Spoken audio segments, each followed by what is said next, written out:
If you still have $200 left after the renovation, you have to buy what kitchen utilities for the kitchen. What practical kitchen goodies to buy?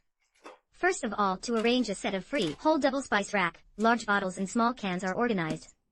You also need a set of high-color self-contained drying agent spices, do not kicking seasoning jars and a set of one-handed pouring oil kettle without hanging oil. And a perforated double-lid shelf, large and small pot lids are stored, saving countertop space.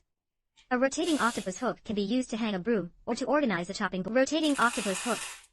You also need to add an insect-proof, moisture-proof ceiling, very good large-capacity noodle bucket, and a key is coarse rice press is rice bucket to organize grains and cereals. Level grain bowl should also arrange both. Can store both chopsticks and spoons, and can store the chopping board of the 4-in-1 carbon steel knife block organizer next to the sink should be arranged. It can both store the. A small pot brush and map organizer is also needed. Large-capacity dish draining rack to organize all kinds of large materials at home, sealed. A good large material box under the sink, and then arrange a double pots and pan storage rack. The last thing you need to do is to arrange a wall shelf for the kitchen to protect the space. Hanging stone to a bucket to throw garbage without playing with the waste.